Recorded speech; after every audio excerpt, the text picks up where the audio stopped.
Hello दोस्तों, मैं सौरभ रघुवंशी देव academy में आपका स्वागत करता हूं। अभी तक हमने ज्योग्राफी की 7 वीडियो पढ़ ली हैं समथिंग, तो उसको हम आगे बढ़ाते हैं। और आज का जो हमारा टॉपिक है ज्योग्राफी में वो क्या है, तो इसको देखेंगे। तो आज का जो हमारा टॉपिक है वो है अफवाह तंत्र। इसको इंग्लिश में बोलेंगे ड्रेनेज सिस्टम। तो अफवाह तंत्र होता क्या है, अफवाह तंत्र में हम किसके बारे में पढ़ते हैं, इसको हम देखते हैं। तो अफवाह तंत्र नॉर्मल हम देखें, अफवाह से सर समझ में नहीं आ रहा, अफवाह क्या होता है, अफवाह नहीं आ रहा, चलो एक और वर्ड यूज़ करते हैं। तो यहाँ पर एक और वर्ड हम देखते हैं, नदी तंत्र। अब थोड़ा सा क्लियर हुआ होगा कि नदी तंत्र, नदी तंत्र क्या होता है। नदी सब लोग जानते हैं ना, नदी क्या होता है, जो बह रही होती है नदी होगी।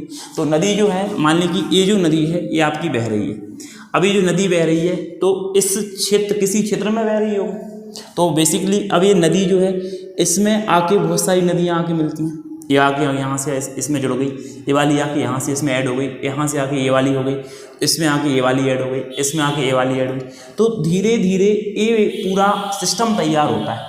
क्या होता है, सिस्टम। तो ये जो पूरा सिस्टम तैयार हुआ, इसी सिस्टम को, ये वाला जो क्षेत्र हुआ, ये एक क्षेत्र बना, इस पूरे क्षेत्र को बोलते हैं अफवाह क्षेत्र। क्या बोलेंगे, अफवाह क्षेत्र। और ये पूरा का पूरा तंत्र जो है वो क्या कहलाएगा, आपका अफवाह तंत्र। ठीक, ये तो हो गई अफवाह तंत्र की परिभाषा कि जब कोई नदी अपने जल निकासी क्षेत्र में प्रवाहित होती है तो उसी क्षेत्र के, उस क्षेत्र को अफवाह क्षेत्र कहते हैं। और उस पूरी के पूरे क्षेत्र का जो तंत्र है वो क्या कहलाता है, अफवाह तंत्र कहलाता है। तो परिभाषा क्लियर हुई होगी। तो अब अफवाह तंत्र या नदी तंत्र क्लियर। तो अफवाह तंत्र की परिभाषा क्लियर हुई। यहाँ से हम आगे बढ़ते हैं। तो जब हम अफवाह तंत्र की बात करते हैं तो जैसे बेसिकली सभी विद्यार्थी इस वीडियो को देख रहे होंगे, तो सबकी एक अभिलाषा होती है, एक जिज्ञासा होती है कि वो अपना टारगेट अचीव करे। क्या करे, टारगेट। अब टारगेट क्या है, जैसे मान ली कोई विद्यार्थी जो है वो यूपीएससी की तैयारी कर रहा है, कोई एमपीपीएससी की तैयारी कर रहा है, कोई एमपीएसआई की तैयारी कर रहा है, कोई एमपी कांस्टेबल की तैयारी कर रहा है। तो ये सब हमारे टारगेट होते हैं। तो अलग अलग टारगेट को अचीव करने के लिए हम सभी विद्यार्थी या जो भी विद्यार्थी हैं वो सब तैयारी करते हैं। तो इसको लेकर सभी लोग अपने हिसाब से मेहनत करते हैं। तो सब अपने अपने टारगेट, कुछ विद्यार्थी ऐसे होते हैं जो टारगेट तक नहीं पहुंच पाते, तो वो छोटी मोटी कोई भी जॉब को क्या कर लेते हैं, ज्वाइन कर लेते हैं। ऐसे ही जब एक नदी बहती है तो उस नदी को बहने के साथ उसका मानना होता है, उसकी अभिलाषा होती है कि वो सागर तक जाए। कहाँ तक जाए, सागर तक। तो सभी नदियों की अभिलाषा होती है कि वो सागर तक पहुँचे। लेकिन किसी ना रीज़न से उनके अंदर पानी की कमी हो, या वो अपना इतना बड़ा स्रोत लेकर ना बह रही हो, तो वो समुद्र तक नहीं पहुंच पाती। तो वो क्या करती हैं, किसी छोटी नदी में जाकर, किसी बड़ी नदी में जाकर मिल जाती हैं। छोटी नदी बड़ी नदी में मिल जाती है, और बड़ी नदी और बड़ी नदी में मिल जाती है। और बड़ी नदी डायरेक्ट कहाँ जाती है, आपकी सागर में या खाड़ी में जाकर जलाशय कर देती है। तो इसी को हम बोलते हैं, आपका पूरा जिस क्षेत्र में ये बह रही है वो पूरा अफवाह क्षेत्र होगा। और नदी जहाँ इस क्षेत्र में बहती है, अब नदी जाके समुद्र में गिरेगी, खाड़ी में गिरेगी, सागर में मिलेगी, तो जाके क्या करती है, या तो वो बनाएगी डेल्टा। क्या बनाती है, डेल्टा। या वो बनाती है एस्चुरी। क्या बनाएगी, एस्चुरी। दो चीज़ें होती हैं, डेल्टा और एस्चुरी। बेसिक आपने सुना होगा सुंदरबन डेल्टा। सुंदरबन डेल्टा क्या है, तो दुनिया का सबसे बड़ा नदी डेल्टा है। सुंदरबन डेल्टा सुना है। एस्चुरी सुना होगा, नर्मदा, ताप्ती, ऐसी नदियां हैं जो एस्चुरी बनाती हैं। क्या बनाती हैं, एस्चुरी। तो एस्चुरी में और डेल्टा में क्या अंतर होता है, तो इतना भी समझ में आया आपको कि आपका अफवाह तंत्र क्या होता है। तो यहाँ पर डेल्टा क्या होता है, मान लें कि ये कोई नदी बह रही है। जब ये नदी बह रही है और जब ये जाके समुद्र में मिलती है, तो उससे पहले जब ये तटीय मैदान, आपका तटीय क्षेत्र में जाती है, तो इस नदी का जो ढाल है, जब मैदानी क्षेत्र में जाएगी तो ये बहुत सारी धाराओं में बढ़ जाएगी। धाराओं में बढ़ जाएगी तो लास्ट में जाके जब अपने आपका स्रोत को पूरा का पूरा वाटर जो है वो यहाँ पे जाके क्या करेगी, छोड़ेगी, तो ये पूरे क्षेत्र में क्या हो जाती है, फैला देती है। क्या कर देती है, फैला देती है। तो यहाँ पर एक बड़ा क्षेत्र बनता है, उसी बड़ी क्षेत्र को कहा जाता है डेल्टा। क्या कहा जाएगा, डेल्टा। तो ये क्षेत्र क्या कहलाएगा, आपका डेल्टा। अब मान लीजिए कि ये कोई नदी आ रही है बहते हुए, और बहते हुए ये नदी आई आपकी, और यहाँ पर समुद्र में जाके एक गड्ढे के रूप में, एक गर्त के रूप में छोटी सी जगह में अपना पूरा मटेरियल, पूरा सेटलमेंट जो है वो छोड़ देती है। तो इसी को हम बोलते हैं एस्चुरी। क्या बोल देते हैं, एस्चुरी। तो ये एस्चुरी कहलाती है। जब एक छोटे से गड्ढे के रूप में जब कोई नदी अपना पूरा का पूरा जल जो है वो एक जगह गिरा देती है तो उसे क्या बोलते हैं, एस्चुरी। जब पूरे मटेरियल को फैला देती है तो उसे बोलते हैं डेल्टा। क्या कहते हैं, डेल्टा। तो दुनिया में या तो नदी क्या बनाती है, एस्चुरी, इसको ज्वार नदमुख बोलते हैं, या क्या बनाती है, डेल्टा। तो ये बेसिक परिभाषा है जो आप इस चीज़ से सीखेंगे कि नदियाँ जो हैं वो होता क्या है। अब हम बात करते हैं आगे कि अफवाह तंत्र में हमें पढ़ना क्या है। देखो, जब हम वीडियो देखते हैं या हम किताब से पढ़ते हैं तो हमने बहुत सारी किताबें पढ़ी हैं, बहुत सारी किताबें देखी होंगी, बहुत सारी वीडियो देखी होंगी, तो उनमें आपको डायरेक्ट आया नदी पढ़ा दी। कोई भी वीडियो देखेंगे या कोई भी जो बुक्स होती हैं उनमें डायरेक्ट वीडियो दिखाई जाती हैं या आपकी बुक्स में डायरेक्ट नदियाँ दी होती हैं। तो जब हम अफवाह तंत्र पढ़ रहे हैं तो आप यहाँ पे देखेंगे हम इस अफवाह तंत्र में केवल नदी नहीं पढ़ेंगे, पूरे अफवाह तंत्र मतलब कैसे बनता है उसको देखेंगे। तो इसमें अफवाह तंत्र में क्या क्या टॉपिक्स होते हैं उनको देखेंगे। तो सबसे पहले हम पढ़ते हैं नदी, ठीक। नदी के बाद सेकंड जो हमारा होता है वो होता है इसका उद्गम, कि नदी जो है इसका ओरिजिन कहाँ से होगा, रिवर होगा, उसका ओरिजिन होगा। इसके बाद हम इसको पढ़ेंगे समापन, ठीक है। ये जो है कहाँ पे अपना समापन करती है, लास्ट एंड कहाँ पे होता है इसका। इसके बाद हम क्या पढ़ते हैं इसमें, तो इसकी लंबाई क्या है, लेंथ क्या है, ठीक, इसकी लंबाई पढ़ते हैं। इसके बाद हम इसमें क्या पढ़ते हैं, तो इसके बाद इसमें हम पढ़ते हैं इसकी सहायक नदियाँ, ट्रिब्यूटरी कौन कौन सी हैं, सहायक नदियाँ कौन कौन सी हैं, कौन सी आपकी लेफ्ट साइड से इसमें आके मिल रही हैं, कौन सी राइट साइड से आके इसमें मिल रही हैं, ये सब हमारे टॉपिक्स रहेंगे। इसके अलावा फिर हम इसमें पढ़ेंगे किनारे बसे शहर, किनारे बसे शहर। ये जो किनारे बसे शहर है वो इस नदी के किनारे कौन कौन से हैं।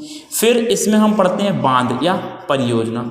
ये जो परियोजना है कि इस रिवर सिस्टम में कौन कौन से बांध बने हुए हैं, कौन कौन सी परियोजना चल रही हैं।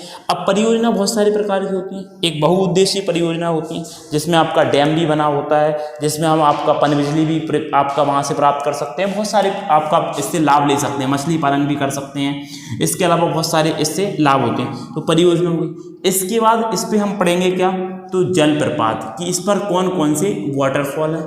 इसके बाद हम क्या पढ़ेंगे, तो इसके बाद हम इसमें पढ़ते हैं इस पर विवाद क्या क्या है, ठीक है, डिस्प्यूट कौन कौन सा है। इसके बाद इस पर हम पढ़ेंगे समझौते, पैक्ट कौन कौन से हैं, समझौते कौन कौन से हैं, समझौते, विवाद एवं अन्य तथ्य जो भी नदी से जुड़े हुए हों, अन्य तथ्य, कोई मूवमेंट हो, कोई आंदोलन हो, जैसे आप सुने होंगे नर्मदा बचाओ आंदोलन, और भी बहुत सारे मूवमेंट चलते हैं आपकी नदियों को लेकर। तो ये सारी चीज़ें हम इस पर पढ़ेंगे। तो पहला हमारा क्या रहेगा, नदी। दूसरा क्या रहेगा, उद्गम। तीसरा क्या रहेगा, समापन। चौथा क्या रहेगा, लंबाई। पांचवा क्या रहेगा, नदी, सहायक नदियाँ। छठा क्या रहेगा, किनारे बसे शहर। सातवां क्या रहेगा, परियोजना। आठवां क्या रहेगा, जलप्रपात। और नवा क्या रहेगा, विवाद। 10वां समझौते। और 11वां अन्य तथ्य। तो ये पूरा सिस्टमेटिक, जैसा कि हम क्लास में पढ़ते हैं, कभी भी आप क्लास लेंगे, offline class, online class, offline class, तो उसी तरीके से इस क्लास में आपको पूरा मटेरियल मिलेगा, ठीक। तो नदी, जब हम नदी सिस्टम पढ़ते हैं, अफवाह तंत्र पढ़ते हैं, तो इसमें पूरी एक एक चीज़ जैसे क्लास में बताया जाता है पूरी की पूरी उसी पर बेस्ड है। तो अब इसको हम पढ़ रहे हैं। तो सबसे पहले अफवाह तंत्र जो है उसमें हम नदी के बारे में समझते हैं। तो अफवाह तंत्र जो है, हम भारत में बात करें तो अब हम इंडिया के आपका ड्रेन सिस्टम की बात करें तो ड्रेनेज सिस्टम की बात करते हैं। तो इसको हमने 2 पार्ट में बांटा है। तो सबसे पहले कितने पार्ट में बांटा है, 2 पार्ट। अब ये 2 पार्ट कौन कौन से हैं इसको हम देखें। तो जो भी बच्चे वीडियो को देख रहे हैं, जो भी फ्रेंड्स वीडियो को देख रहे हैं, वो वीडियो को लाइक ज़रूर करें और सब्सक्राइब कराएँ, ठीक। और इसके बाद अपने साथ पेन कॉपी लेके ज़रूर बैठें, जिससे कि आप जो भी हम इसमें आपको देख रहे हैं उस पॉइंटों को लिख सकें और अच्छे से नोट्स को तैयार कर सकें। क्योंकि जीएस जो है ना, वो एक ऐसा सब्जेक्ट है कि जिसमें हम जितने अच्छे से नोट्स को तैयार करते हैं उतने अच्छे तरीके से हम उसको याद रख सकते हैं, और जितने अच्छे तरीके से याद रखेंगे वो हमारी पेपर में हेल्प करेगा। वही क्वेश्चन आएंगे आपके, जो आपके वनडे एग्जाम्स होते हैं, वनडे एग्जाम में यहीं से क्वेश्चन उठ के आते हैं। तो भारत जो है, भारत में अफवाह तंत्र को कितने में बांटा है, तो भारत में अफवाह तंत्र को 2 भागों में बांटा है, ठीक। यहाँ से हम स्टार्ट करते हैं अफवाह तंत्र। तो अफवाह तंत्र को कितने भागों में बांटा, 2 भाग। एक होगा हमारा हिमालयी अफवाह तंत्र।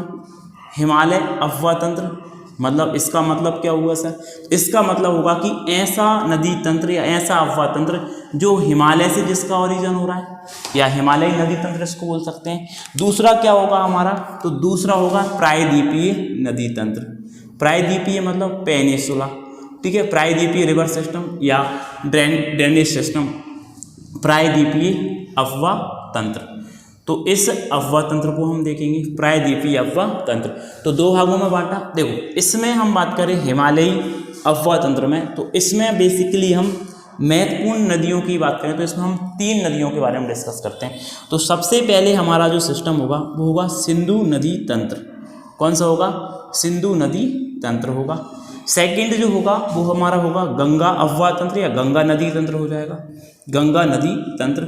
और तीसरा जो होगा वो हमारा होगा ब्रह्मपुत्रा नदी तंत्र, ठीक है, रिवर सिस्टम। तो ब्रह्मपुत्रा नदी तंत्र, तो कितने भागों में हमने इसको पढ़ा? ब्रह्मपुत्र नदी तंत्र। तो सबसे पहले हम इसमें पढ़ेंगे सिंधु रिवर के बारे में, दूसरा हमारा होगा गंगा रिवर के बारे में, और थर्ड जो होगा वो होगा ब्रह्मपुत्र नदी तंत्र के बारे में। तो तीनों चीज़ें क्लियर हुई। तो हिमालय नदी तंत्र में हम कितने भागों में पढ़ते हैं? 3, सिंधु नदी तंत्र, गंगा नदी तंत्र, ब्रह्मपुत्रा नदी तंत्र। तो यहाँ तक क्लियर हुआ होगा, इसको नोट करते जाएं। अब हम प्रायद्वीपीय भारत की बात करते हैं। तो प्रायद्वीपीय अफवाह तंत्र जो है इसमें भी हम महत्वपूर्ण नदियाँ पढ़ते हैं। चलो यहाँ पे देखेंगे। तो प्रायद्वीपीय अफवाह तंत्र जो है इसकी हम बात करें तो इसमें सबसे बड़ा जो अफवाह तंत्र है वो है आपका गोदावरी नदी का। किसका है? गोदावरी। तो दक्षिण भारत, ठीक है, यहाँ प्रायद्वीपीय भारत में गोदावरी रिवर सिस्टम होगा। फिर आपका कृष्णा का होगा। किसका होगा? कृष्णा। फिर नर्मदा का होगा। फिर आपका कावेरी का होगा, ठीक। इसके बाद यहाँ पे महानदी कर सकते हैं हम। कौन सी हो जाएगी? महानदी। फिर ताप्ती हो जाएगी, माही नदी हो जाएगी, बहुत सारी नदियाँ होंगी। तो इन नदियों को हम लेकर चलते हैं, और भी जितनी भी भारत में नदियाँ हैं सभी नदियों को डिस्कस करेंगे हम। तो यहाँ सबसे पहले हमने कितने भागों में बांटा रिवर सिस्टम को? 2 भागों में। भारत में जो रिवर सिस्टम है उसको हमने 2 भागों में पढ़ते हैं, एक हिमालयी अफवाह तंत्र और दूसरा क्या होता है? तो दूसरा होता है हमारा प्रायद्वीपीय अफवाह तंत्र। क्लियर हुआ? तो दोनों चीज़ों को लेकर चलेंगे, प्रायद्वीपीय अफवाह तंत्र और हिमालयी अफवाह तंत्र। तो इसके आगे जब हम बढ़ते हैं तो अब सबसे पहले हम क्या पढ़ेंगे? तो सबसे पहले हम हिमालयी अफवाह तंत्र में किसके बारे में पढ़ेंगे? तो आज का जो हमारा टॉपिक होगा वो सिंधु नदी पर होगा। किस पर होगा? इंडस रिवर, इसको हम बोलते हैं सिंधु नदी। क्लियर? इसको आप स्क्रीनशॉट ले लें या इसको नोट कर रहे हैं तो नोट करते हैं, ठीक, स्क्रीनशॉट लें। चलो अब आगे बढ़ते हैं। तो अब सबसे पहले जब हम पढ़ेंगे तो अब हमारा जो टॉपिक्स होगा वो किसका होगा? तो सबसे पहले सिंधु नदी तंत्र से पढ़ते हैं। सिंधु नदी तंत्र, सिंधु बताओ, सिंधु नदी तंत्र कहाँ पे कौन से देश में ये बहती है सिंधु नदी? सिंधु नदी जो है इसकी आपका ओरिजिन कहाँ से होता है, इसका एंड कहाँ पे होता है, उसको देखें। तो हेडिंग आप लोग क्या करेंगे? सिंधु नदी तंत्र, सिंधु अफवाह तंत्र या सिंधु नदी तंत्र इसको बोलेंगे। इंडस रिवर सिस्टम, ठीक, इसको हम इंग्लिश में बोलेंगे, इसको इंडस रिवर सिस्टम। तो सबसे पहले तो आप लोग इसका एक बेसिक इंडिया का डायग्राम बनाएंगे। तो डायग्राम बनाना सभी को आता है, ठीक, डायग्राम बनाएं। इस तरीके से आप जब डायग्राम बनाएंगे तो डायग्राम बनाने के बाद आप नदियों को पूरा का पूरा हम विद डायग्राम से पढ़ेंगे। कहाँ से आपकी कौन सी नदी का ओरिजिन हो रहा है और कहाँ से कौन सी रिवर जो है वो अपना ओरिजिन मतलब कहाँ पे एंड करती है, इसकी हम बात करते हैं यहाँ से, ठीक।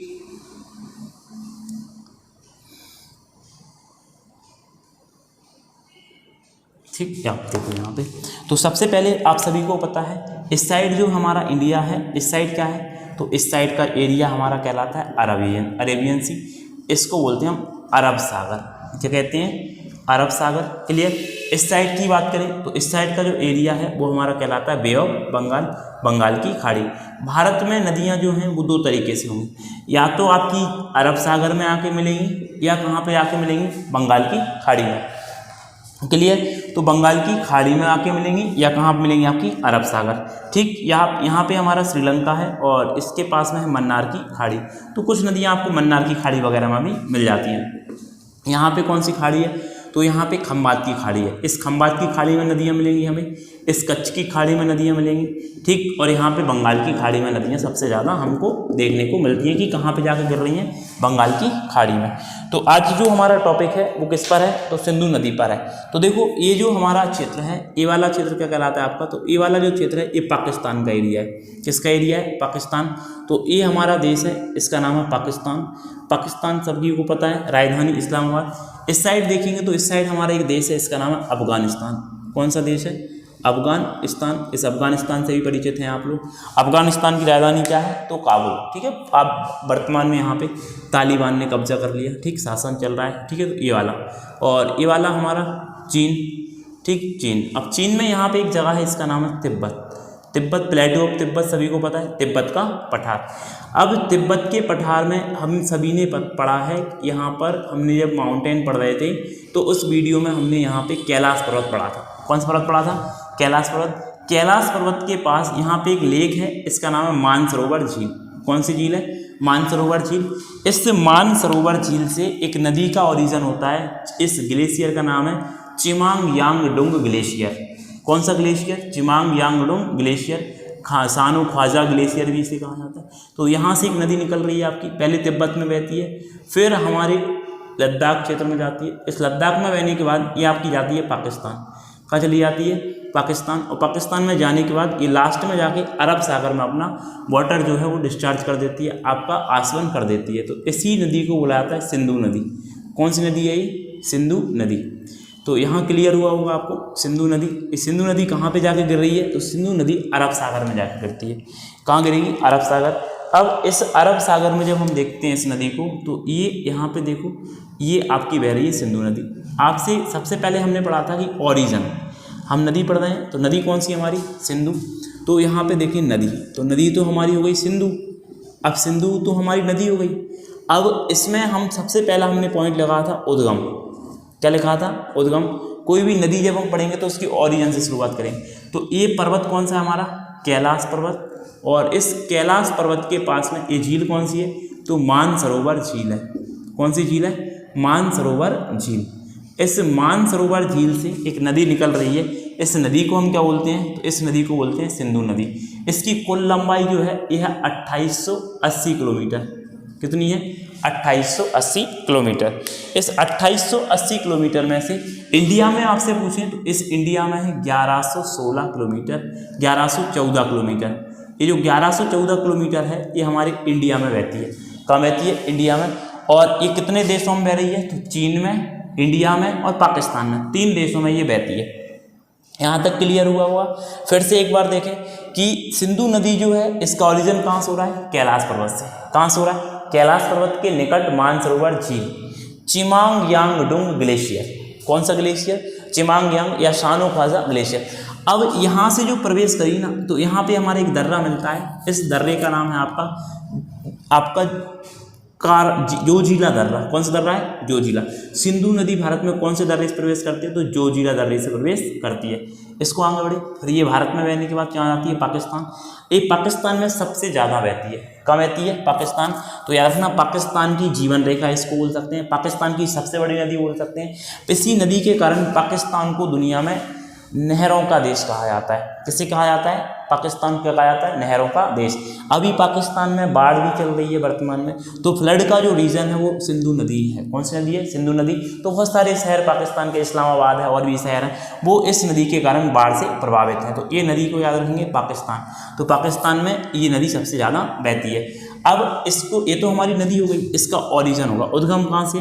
तो कैलाश पर्वत के निकट, कैलाश पर्वत के निकट मानसरोवर झील, मानसरोवर झील तिब्बत।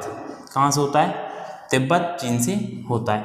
ये तो इसका ओरिजिन होगा। अब हम समापन की बात करें तो इसका समापन कहाँ होता है? तो समापन करती है अरब सागर में। कहाँ करती है? अरब सागर। क्लियर। इसकी लंबाई कितनी है? तो अभी हमने लंबाई लिखी, इसकी लंबाई है 2880 किलोमीटर। क्लियर। 2880 किलोमीटर है। अब लंबाई के बाद भारत में कितनी है? तो भारत में है आपकी 1114 किलोमीटर। ठीक, 1114 किलोमीटर जो है ये आपकी इंडिया में है, 1114 किलोमीटर ये हमारी इंडिया में हो जाएगी। चलो यहाँ तक होगा। अब इसके बाद महत्वपूर्ण क्वेश्चन आता है कि इसकी सहायक नदियाँ कौन कौन सी हैं? ट्रिब्यूटरी। तो इसको मिटा दें थोड़ा सा। चलो इसको स्क्रीनशॉट ले लें आप लोग। अब यहाँ पे देखो, तो सिंधु नदी जो है इसकी सहायक नदियों की बात करते हैं। किसकी बात करें? सहायक नदियाँ समझते ना? हाँ, सहायक नदियाँ जो इसके साथ मिलकर बहती हैं या इसमें आके जाके जुड़ जाती हैं, उन्हें हम सहायक नदियाँ बोले। तो सभी ने पढ़ा होगा कुल्लू मनाली, सुना है? कुल्लू मनाली सुना होगा हिमाचल प्रदेश में। कहाँ पे? हिमाचल प्रदेश। क्यों सुना होगा? क्योंकि ये खूबसूरत प्लेस है, लोग बाग घूमने के लिए जाते हैं। कुल्लू मनाली, कुल्लू मनाली कहाँ पे? हिमाचल प्रदेश में। ठीक, तो यहाँ से इसकी सबसे बड़ी सहायक नदी का ओरिजिन होता है। एक का नाम है चंद्र, एक का नाम है भागा। इस दोनों को मिलकर बोलते हैं चंद्रभागा। और चंद्रभागा को ही क्या कहते हैं हम? चिनाब नदी कहते हैं। क्या कहते हैं? चिनाब नदी। तो चिनाब नदी जो है ये कहाँ से निकलती है आपकी? कुल्लू मनाली से निकलती है। इस कुल्लू मनाली से निकलने के बाद ये हिमाचल प्रदेश में रहती है। हिमाचल प्रदेश में बहने के बाद ये आपकी हिमाचल प्रदेश से होने के बाद ये जाती है जम्मू कश्मीर। कहाँ जाती है? जम्मू कश्मीर। जम्मू कश्मीर के बाद ये जाती है पाकिस्तान। और पाकिस्तान में मीथनकोट नामक स्थान पर किस मिल जाती है? सिंधु नदी में मिल जाती है। ये सबसे बड़ी सहायक नदी है सिंधु की। इसका नाम है आपका चिनाब नदी। कौन सी नदी है? चिनाब। दिख रही होगी आपको बोर्ड पर, क्लियर। ठीक, ये नदी है आपकी चिनाब नदी। ये निकल कहाँ से रही है? सभी को पता, कुल्लू मनाली। कुल्लू मनाली कहाँ पे? हिमाचल प्रदेश में। क्लियर। तो इसको ध्यान से सुनते जाएं, एक एक पॉइंट आपको समझ में आएगा। ये आपकी चिनाब नदी है। कौन सी नदी है? चिनाब। इस पर चलो नाम लिख देते हैं आप लोग, ठीक है। चिनाब नदी, दूसरे पेन से लिखते हैं, चिनाब नदी। ठीक, चिनाब नदी है। इस चिनाब नदी में देखो तो इस चिनाब नदी जो है इसकी लंबाई कितनी है? यहाँ पे देखिए, चिनाब नदी। क्लियर, चिनाब नदी है। इस चिनाब नदी की कुल लंबाई है 1800 किलोमीटर। कितनी है? 1800। ठीक है, समथिंग 960 किलोमीटर जो है ये इंडिया में बहती है। क्लियर हुआ? ये 1800 किलोमीटर हो गई, इस चिनाब नदी हो गई। अब थोड़े से यहाँ पे चलते हैं, दूसरी साइड नदी की बात करते हैं। यहाँ पे इसी मानसरोवर झील के नीचे एक लेक है यहाँ पे, इसका नाम है राकसताल झील। कौन सी झील है? राकसताल झील। इस राकसताल झील से निकल रही है आपकी कौन सी नदी? तो इससे निकल रही है आपकी सतलज नदी। ठीक, सतलज नदी पहले तिब्बत में बहती है, तिब्बत में आने के बाद हिमाचल प्रदेश, हिमाचल प्रदेश के बाद पंजाब, पंजाब के बाद ये पाकिस्तान जाती है, और पाकिस्तान के बाद किस मिल जाती है? चिनाब नदी में। क्लियर। तो ये वाली जो रिवर दिख रही है आपको, ये रेड वाली, इस रिवर को हम बोलते हैं सतलज नदी। कौन सी नदी? सतलज। क्लियर। तो सतलज नदी जो है ये आपकी कहाँ से निकल रही है? तिब्बत में राकसताल झील से। राकसताल झील से निकलने के बाद ये आपकी पाकिस्तान चली गई। ठीक है, राकसताल झील, हिमाचल प्रदेश, पंजाब, और फिर कहाँ चली जाती है? पाकिस्तान। और पाकिस्तान में जाके किस मिल जाती है? चिनाब नदी में मिल जाती है। यहाँ तक क्लियर। अब यहाँ पर सभी को पता है, यहाँ पर एक दर्रा है, इस दर्रे का नाम है रोहतांग दर्रा। क्या नाम है? रोहतांग। इस रोहतांग दर्रे से दो नदियाँ निकलती हैं। कितनी नदियाँ निकलती हैं? दो। एक ऊपर से निकलती है, एक नीचे से निकलती है। ऊपर से जो निकलती है इस नदी को बोलते हैं ब्यास नदी, सॉरी, ऊपर से जो निकलती है इसे बोलते हैं रावी नदी। ये कांगड़ा जिले से निकलती है। ठीक, ऊपर से निकलती है। ये हिमाचल प्रदेश, हिमाचल प्रदेश के बाद ये पंजाब, पंजाब थोड़ा सा क्रॉस करते हुए जम्मू कश्मीर, जम्मू कश्मीर के बाद पाकिस्तान, पाकिस्तान में जाके किस मिल जाती है? इस चिनाब नदी में मिल जाती है। किस मिल जाएगी? चिनाब में। इस नदी को बोलते हैं रावी नदी। अब चलो थोड़े से नीचे चलते हैं। अब इसके नीचे जाएंगे तो यहाँ पे हम आते हैं नीचे से। यहाँ नीचे से निकल रही है ब्यास नदी, ब्यास कुंड से निकल रही है ये हिमाचल प्रदेश। फिर आ जाती है आपकी पंजाब, पंजाब में फिर ये कपूरथला के पास में किस मिल जाती है? सतलज में ही मिल जाती है। किस मिलेगी? सतलज में। तो ये आपकी जो नदी है ये कौन सी नदी हो जाएगी? सतलज नदी। सतलज में मिलेगी ब्यास नदी। नीचे वाली है ब्यास, ऊपर वाली है रावी। ये कौन सी हुई? रावी। ये कौन सी है? सतलज। और ये वाली कौन सी है? तो ये वाली जो है ये ब्यास नदी है। कौन सी नदी है? ब्यास। तो कितनी नदियाँ आई समझ में आपको? क्लियर हुआ होगा। सबसे पहले हमने पढ़ी सिंधु, सिंधु की सबसे बड़ी सहायक नदी चिनाब, चिनाब की बाद चिनाब की सबसे बड़ी सहायक नदी सतलज, सतलज में मिलेगी कौन सी? ब्यास। और रावी किस में मिल रही? डायरेक्ट चिनाब नदी में। तो यहाँ तक क्लियर हुआ होगा। तो ये नदियाँ हुई। अब चलो थोड़े से और ऊपर चलते हैं। तो यहाँ पे एक हमारी नदी मिलेगी, यहाँ पे हमने झीलें पढ़ेंगी जब हम इसको वीडियो आएगा आपका झील्स का।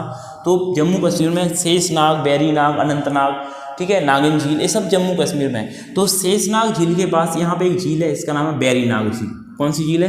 बैरीनाग। इस बैरीनाग झील से रिवर निकलती है, इस रिवर का नाम है झेलम नदी। कौन सी नदी? झेलम। इस झेलम नदी को देखो तो ये पहले जम्मू कश्मीर में बहती है। श्रीनगर पता है सभी को, श्रीनगर किसकी राजधानी है? जम्मू एंड कश्मीर। ये आपका झेलम नदी के किनारे है। यहाँ से बहने के बाद ये आपकी पाकिस्तान बॉर्डर बनाते हुए ये पाकिस्तान चली जाएगी, और पाकिस्तान जाके ये जलाशवन कहाँ कर लेती है? तो ये जलाशवन कर देती है चिनाब नदी में। तो ये हमारी झेलम नदी हो गई। क्लियर। तो झेलम नदी जो है ये हमारी जाके मिलेगी किसमें, चुनाव में। तो ये सभी नदियाँ चुनाव में मिल रही हैं, किस मिल रही हैं, चुनाव में। और चुनाव किस में मिल रही है आपकी, तो चुनाव मिल रही है डायरेक्ट आपकी सिंधु नदी में। ये सिंधु की सहायक नदी होगी। क्लियर। चलो अब थोड़े से आगे बढ़ेंगे तो सहायक नदियाँ, अब देखो यहाँ पे हेडिंग करेंगे आप लोग सिंधु की सहायक नदियाँ। तो ये तो हमने मिला दी, अब इनको हम लिखेंगे सहायक नदी। सहायक नदी में सबसे पहले हमारी कौन सी है, तो सबसे पहली जो हमारी नदी है वो है आपकी चुनाव नदी। तो चुनाव हो गई एक। दूसरी कौन सी है, तो सतलज हो जाएगी, सतलज नदी हो गई। ठीक। तीसरी कौन सी हो जाएगी, तो आपकी रावी हो जाएगी। चौथी कौन सी है, तो झेलम है। ठीक, झेलम हो जाएगी। पांचवी कौन सी है, तो पांचवी आपकी ब्यास है। ठीक है, ये तो हमें डायरेक्ट इंडिया से दिख रही है। ठीक है, तो ये वाली जो है ये हमारी मिल गई। अब इसके अलावा कौन सी है, तो यहाँ से हमें एक नदी मिलती है, इसका नाम है श्योक नदी। कौन सी नदी, श्योक नदी। इस श्योक नदी याद रखना इतनी तेज बहती है, इतनी तेज बहती है कि इसे इंडिया में दैट रिवर कहा जाता है, मृत्यु की नदी कहा जाता है। किसे कहा जाता है, मृत्यु की नदी। कि जो इसमें गया मतलब वो गया, गया मतलब राम नाम सत्य। क्लियर। तो राम नाम सत्य हो गया इसका। तो याद रखना श्योक जो है ना वो जीवन में शोक पैदा कर देती है। क्या पैदा कर देती है, शोक। तो श्योक नदी क्या कहा जाता है भारत में, मृत्यु की नदी कहा जाता है। बहुत तेजी से बहती है, ऊपर पर्वतीय क्षेत्र में बहती है, इसलिए इसको क्या कहा जाता है, मृत्यु की नदी। अब थोड़े से आगे बढ़े तो श्योक के बाद यहाँ पे एक नदी मिलती है, इसका नाम है गिलगित नदी। कौन सी नदी है, गिलगित नदी। अब इसके बाद एक और नदी यहाँ पे मिलेगी ऊपर से, इसका नाम है नुब्रा नदी।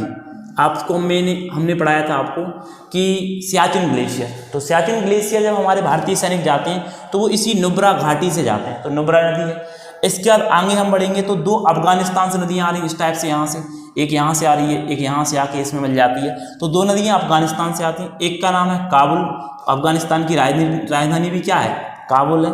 और एक आती है आपकी कुर्रम नदी। कौन सी आती है, कुर्रम। जो कुरमू नदी है इसकी हम बात करें, इस कुरमू नदी को याद रखना। तो कुरमू नदी जो है ये भी कहाँ से आती है, अफगानिस्तान से। तो ये इसकी सहायक नदियाँ हुई। कितनी हो गई सहायक नदियाँ, तो हमने सर 10 देख ली, बहुत सारी हो गई। चलो इतनी काफ़ी है आपके लिए। तो एक सबसे पहले कौन सी है, चुनाव नदी है। दूसरी कौन सी है, सतलज है। तीसरी कौन सी है, रावी है। चौथी झेलम है। पाँचवीं ब्यास है। छठी श्योक है। सातवीं गिलगित है, नुब्रा है, ठीक है, काबुल है, कुरमू है। ये बहुत सारी नदियाँ हमने पढ़ ली। अब चलो आगे बढ़ते हैं। तो इसके किनारे बसे शहर देखें कि जो इंडस रिवर है, सिंधु नदी है, इसके किनारे शहर कौन कौन से हैं। चलो तो किनारे की बात कर लेते हैं। तो इसके किनारे, इसको स्क्रीनशॉट ले लें आप लोग। ठीक, चलो अब इसके किनारे बसे शहर देखें। तो किनारे बसे शहर की जब हम बात करते हैं तो सबसे पहले बताओ लद्दाख की राजधानी क्या है। तो लद्दाख की राजधानी सर लेह है। क्या है, लेह। अब जो लेह है ना ये कौन सी नदी के किनारे है, तो याद रखना लेह जो है ना ये आपका इसी नदी के किनारे है, सिंधु नदी जो आज हम पढ़ रहे हैं उसी के किनारे है। क्लियर। तो लेह हो जाएगा। कौन सा हो जाएगा, लेह। लेह बताओ लद्दाख में कितने जिले, तो लद्दाख में 2 जिले, पहला लेह, दूसरा करगिल। जब लेह इसके किनारे है तो करगिल भी किसके किनारे होगा, इसी के किनारे होगा। अब दो तो हमारे इंडिया में हो गए, लेह है, करगिल है, दोनों किस नदी के किनारे हैं, इसी नदी के किनारे हैं। अब तीसरा हम चलते हैं पाकिस्तान, सिंधु घाटी सभ्यता सभी ने पढ़ा है, मोहनजोदड़ो। कौन सा है, मोहनजोदड़ो। ये भी कौन सी नदी के किनारे है, तो ये भी सिंधु नदी के किनारे, किनारे बसे शहर। ठीक। तो पहला हमारा क्या हो जाएगा, तो पहला हो जाएगा हमारा लेह, तो लेह शहर हो जाएगा। दूसरा कौन सा हो जाएगा, तो करगिल हो जाएगा, या इसको कारगिल बोल सकते हैं। तीसरा कौन सा हो जाएगा, तो गिलगित हो जाएगा। कौन सा हो जाएगा, गिलगित। चौथा कौन सा हो जाएगा, तो मोहनजोदड़ो हो जाएगा। कौन सा हो जाएगा, मोहनजोदड़ो। सिंधु घाटी सभ्यता में खोजा गया पहला शहर मोहनजोदड़ो, ये हुआ। इसके बाद आगे बढ़े तो इसके बाद है आपका पाकिस्तान की राजधानी इस्लामाबाद। तो इस्लामाबाद भी इस नदी के किनारे है। और एक और देखें तो इसमें आपका आ जाएगा कराची। कौन सा जाएगा, कराची। कराची के एग्जिट पास से निकलती, थोड़े से एग्जिट शहर से नहीं निकलती। तो ये हमारे किनारे बसे शहर हैं। क्लियर। लेह, करगिल, गिलगित, मोहनजोदड़ो, इस्लामाबाद, कराची। ठीक। पूरी कोशिश हो रही है कि आप जिस तरीके से ऑफलाइन क्लासेस में लेते हैं वैसा का वैसा आपको रिवर सिस्टम समझ में आए। क्लियर। तो किनारे बसे शहर क्लियर हुए। तो किनारे बसे शहर हमारे हो गए, लेह हो गया पहला, दूसरा करगिल हो गया, तीसरा गिलगित हो गया, चौथा मोहनजोदड़ो हो गया, पांचवा इस्लामाबाद हो गया, छठा कौन सा हो गया, तो कराची हो गया। क्लियर। अब चलो आगे बढ़ते हैं। अब किनारे बसे शहर के बाद अगला पॉइंट क्या लिखाया था, कमेंट्स करके बताओ आप लोग। तो हम जब लिख रहे थे कि हम इतने सारे टॉपिक इसमें पढ़ेंगे तो हमने सबसे पहले लिखा था नदी, उसके बाद लिखा था उद्गम, उसके बाद क्या लिखा था, समापन, उसके बाद लिखा था लंबाई, लंबाई के बाद क्या लिखा था, सहायक नदी, किनारे बसे शहर, किनारे बसे शहर के बाद अगला जो हमारा टॉपिक है वो क्या था, तो परियोजना, परियोजना मतलब प्रोजेक्ट, इस पर कौन कौन सी परियोजना चल रही है, परियोजना। चलो देखो परियोजना की बात करें तो इस पर सबसे पहले जो बांध है, तो बताओ इंडिया इस पर बांध बना सकता है कि नहीं, सर क्यों नहीं बना सकता, इंडिया से जा रही है, हाँ ये गलत फहमी, ठीक। तो इसको लेकर हम सुधार करेंगे, अभी जब हम विवाद पढ़ेंगे ना तब इसको देखेंगे। चलो अभी बांध की बात कर लें, तो बांध क्यों बनाए जाते हैं, सर बांध हमारी सुविधा के लिए बनाए जाते हैं। सुविधा क्या है, हमारे खेतों में पानी आता है, क्या आता है, पानी आता है, हम मछली पालन कर सकते हैं, ठीक, बहुत सारा जल स्तर बढ़ता है आपका धरती पे, तो ये सारी समस्याओं से दूर होते हैं परियोजना के कारण। तो सबसे पहले हम बिजली बना सकते हैं, और भी बहुत सारे काम होते हैं, तो इससे बहुत सारे फायदे हैं लेकिन बहुत सारे नुकसान भी हैं। यहाँ की जो फॉरेस्ट्री है वो पूरी तरीके से समाप्त हो जाती है, क्लियर, यहाँ के लोगों का पलायन होता है, तो ये उनके नुकसान भी होते हैं। तो सबसे पहले यहाँ पे एक बांध है, इसका नाम है मंगला बांध। कौन सा बांध है, मंगला बांध, ठीक। और एक और बांध मिलेगा इस पर, इसका नाम है करबला बांध, ठीक है, करबला मतलब कर भला सो हो भला, क्लियर। तो एक करबला बांध और मंगला बांध, कितने बांध हैं इस पर, 2 बांध। पहला है मंगला बांध, दूसरा है करबला, दोनों के दोनों याद रखेंगे, दोनों के दोनों कहाँ पे हैं, तो ये पाकिस्तान में है, कहाँ पे है, पाकिस्तान, ये हमारा प्यारा मित्र पाकिस्तान, ठीक। तो पाकिस्तान में ये बांध बने हुए हैं, कौन कौन से, यहाँ पर एक मंगला बांध है और एक करबला बांध है। ये मंगला बांध जो है ना, ये सबसे बड़ा बांध माना जाता है पाकिस्तान का, ठीक है। इसी बांध से पूरे पाकिस्तान में नहरें निकाली गई हैं, इसलिए पाकिस्तान को दुनिया में नहरों का देश कहा जाता है।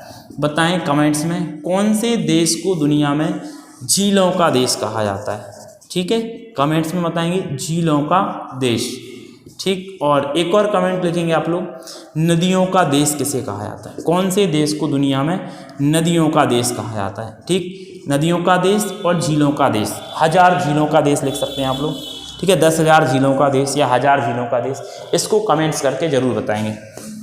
चलो क्लियर हुआ, अगला पॉइंट बताओ, विवाद। चलो विवाद पे आते हैं, विवाद तो होना ही था, क्यों होना था, जब विवाद नहीं होता तो भारत पाकिस्तान अलग हुए तब तो विवाद हुआ, अभी तक तो कोई दिक्कत नहीं थी, ठीक है, प्राचीन समय से दिक्कत नहीं थी। विवाद कब हुआ, जब भारत और पाकिस्तान अलग हो गए। चलो बताओ भारत और पाकिस्तान अलग कब हुए, सर 14 अगस्त को पाकिस्तान बना और 15 अगस्त को भारत आज़ाद हुआ। पाकिस्तान गुलाम था कि नहीं था, नहीं, गुलाम कौन था, तो गुलाम भारत था, क्यों था, क्योंकि गुलाम तो भारत हुआ था, पाकिस्तान था ही नहीं, पाकिस्तान का तो जन्म हुआ है, क्या हुआ है, जन्म। बताओ पाकिस्तान का जन्म कब हुआ, तो पाकिस्तान का बर्थडे मनाते हैं 14 अगस्त को, कब मनाते हैं, 14 अगस्त 1947। अब जिस दिन से इसका जन्म हुआ विवाद उसी दिन से शुरू हुआ, ठीक है। तो 1947 में ये विवाद स्टार्ट हुआ। तो क्वेश्चन है कि सिंधु जल विवाद कब शुरू हुआ, तो सिंधु जल विवाद 1947 में शुरू हुआ। अब इसका विवाद का कारण क्या है, देखो विवाद के बहुत सारे कारण होते हैं, छोटी छोटी लड़ाइयों के, छोटी छोटी बातों से विवाद हो जाते हैं, अब बोलने पे से विवाद होते हैं, नहीं बोल रहे तो भी विवाद हो जाते हैं, क्या हो जाते हैं, विवाद। तो इस विवाद की जड़ क्या थी, तो देखो जब भारत और पाकिस्तान का सेपरेशन हुआ, पार्टीशन हुआ, अलग अलग हुए, तो क्या हुआ, अब ये नदी जो है पहले तो भारत में बहती है, इसके बाद पाकिस्तान जाती है, तो भारत में जब बहती है और पाकिस्तान जाती है, तो भारत जो था, भारत जब भी पाकिस्तान स्टार्टिंग से ही आपका ऐसा ही, आप सभी जानते हैं कि पाकिस्तान का व्यवहार कैसा है, पाकिस्तान के लोग कैसे हैं, और पाकिस्तान से भारत को कितना नुकसान है, ये सभी को पता है, ठीक है। तो ये सारी चीज़ों को देखते हुए भारत के जो लोग हैं या भारत के जो मंत्री होते तो वो स्टेटमेंट दे दिया कि नहीं हम सिंधु नदी पर बांध बनाएंगे, तो पाकिस्तान वालों की नींद उड़ जाती थी, क्या उड़ जाती थी, नींद, कि भारत ने यदि इस पर बांध बना लिया तो पाकिस्तान तो प्यासा मर जाएगा, क्या हो जाएगा, प्यासा मर जाएगा। अब प्यासा मर जाएगा मतलब पाकिस्तान वालों की नींद नहीं लग रही।